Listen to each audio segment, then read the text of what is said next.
सभी साई बंधुओं को साई राम। अध्याय 11। सद्गुरु ब्रह्मा श्री साई बाबा डॉक्टर द्वारा पूजन, हाजी सिद्दीक फाल्के तत्वों पर नियंत्रण।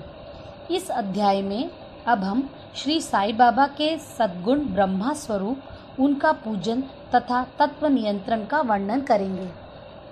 सद्गुरु ब्रह्मा श्री साई बाबा।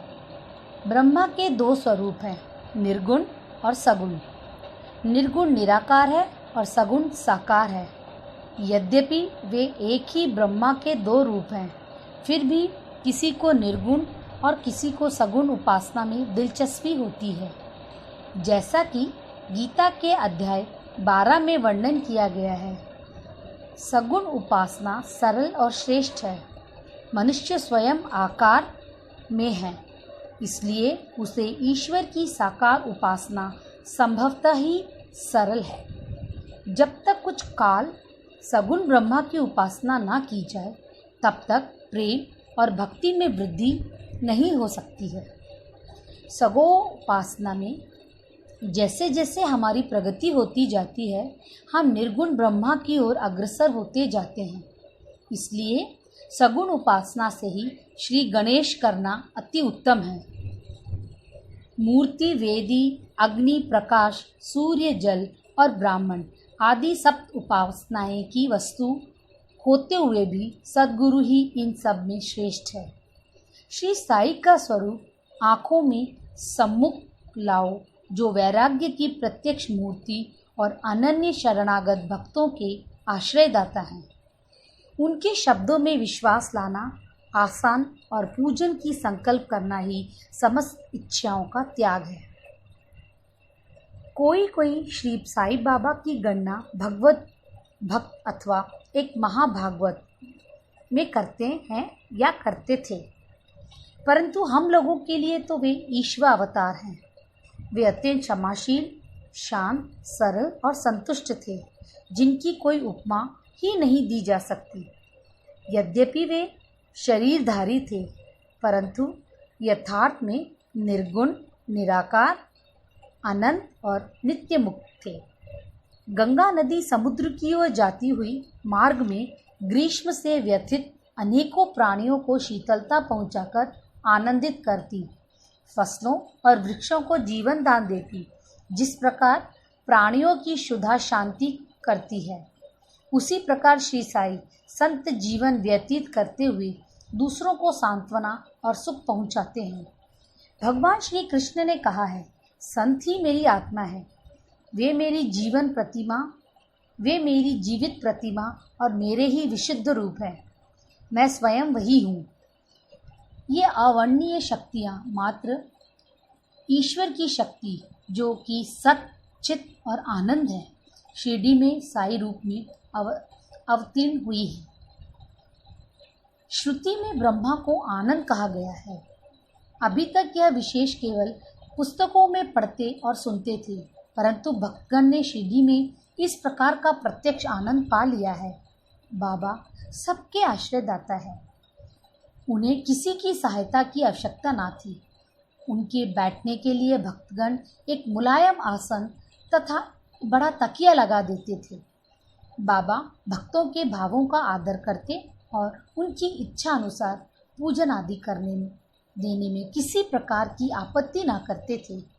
कोई इत्र और चंदन लगाते, कोई सुपारी, पान और अन्य वस्तुएं भेंट करते और कोई नैवेद्य ही अर्पित करते थे।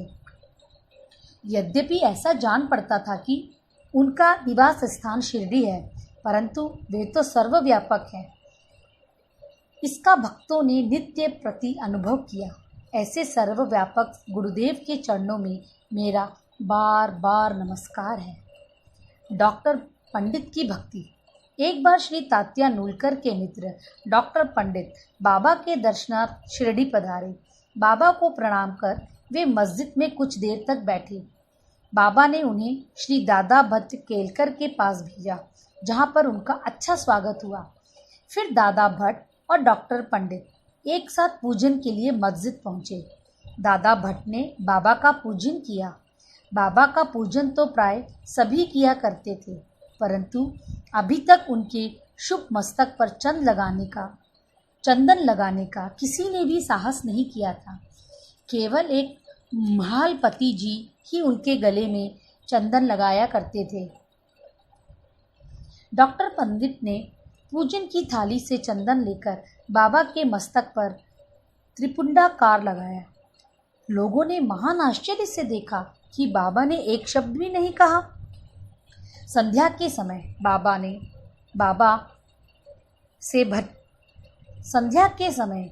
दादा भट्ट ने बाबा से पूछा, क्या कारण है कि आप दूसरों को मस्तक पर चंदन लगाने नहीं देते, परंतु डॉक्टर पंडित को आपने कुछ भी नहीं कहा।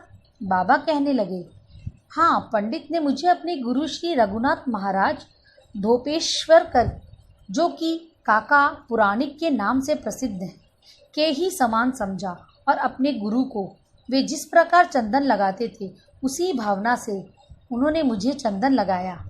तब मैं कैसे रोक सकता था?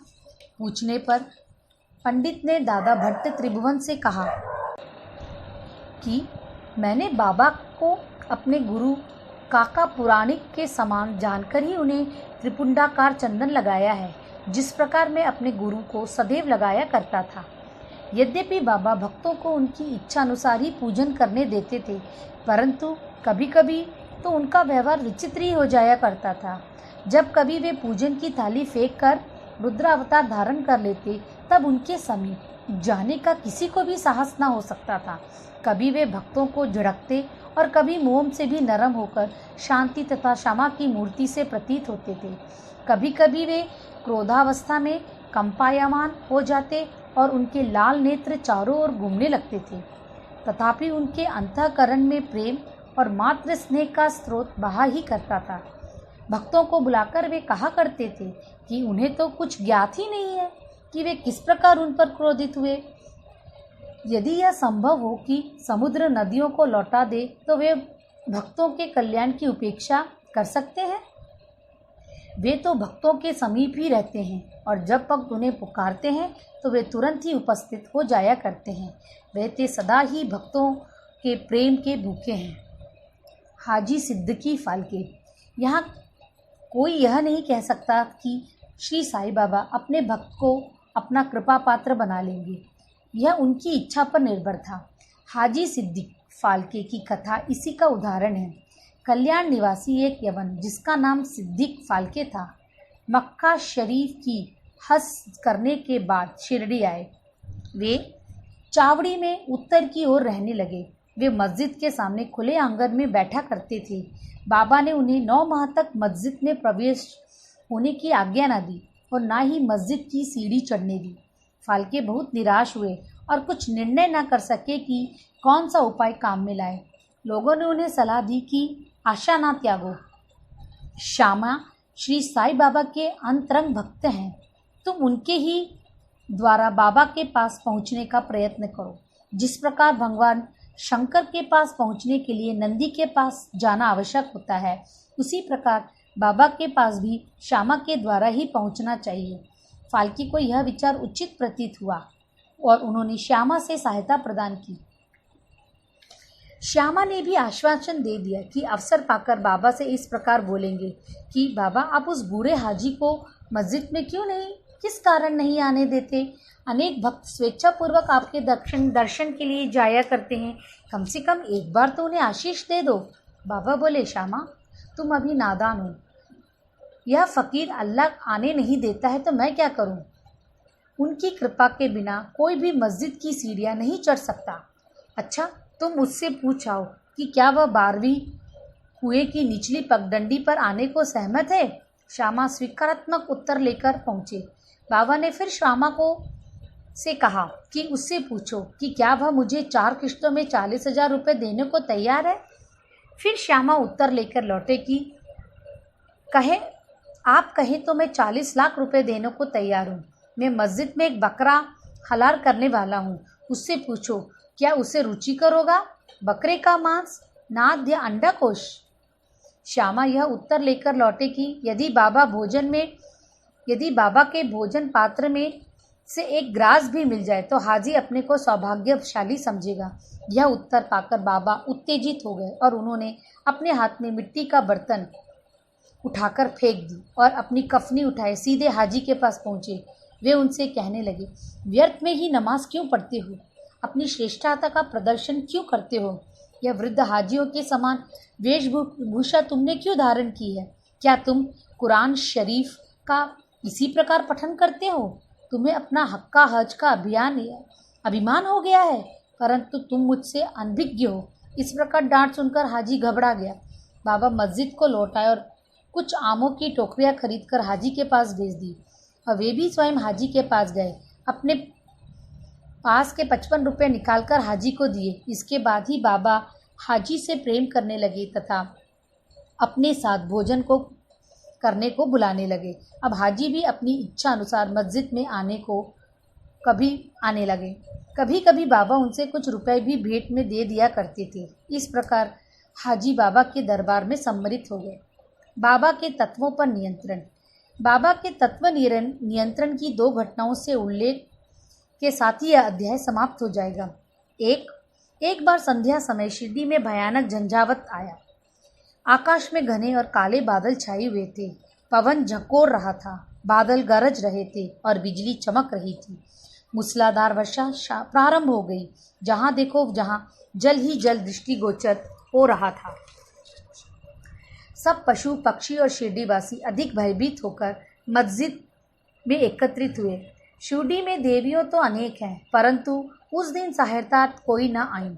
इसलिए सभी ने अपने भगवान साईं से, जो भक्ति से ही भूखे थे, संकट निवारण करने की प्रार्थना की। बाबा को भी दया आ गई और वे बाहर निकल आए।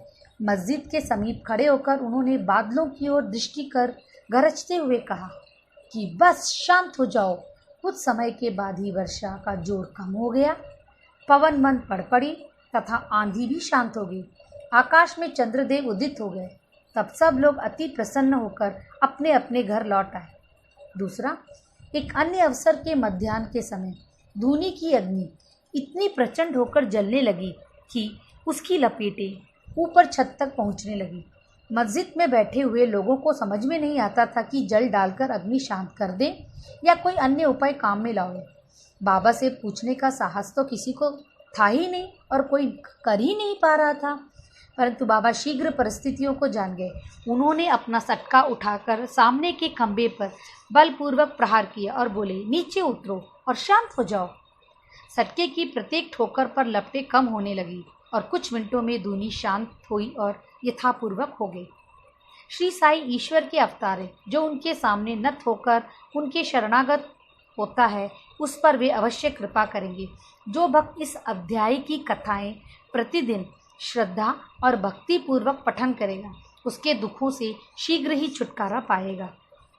केवल इतना ही नहीं, वरन उसे सदैव श्री साई के चरणों का स्मरण बना रहेगा और उसे अल्पकाल में ही ईश्वर दर्शन की प्राप्ति होकर उसकी समस्त इच्छाएं पूर्ण हो जाएंगी और इस प्रकार वह काम निष्काम बन जाएगा। श्री सद्गुरु साईनाथ महाराज की जय। अध्याय 11 संपूर्णम।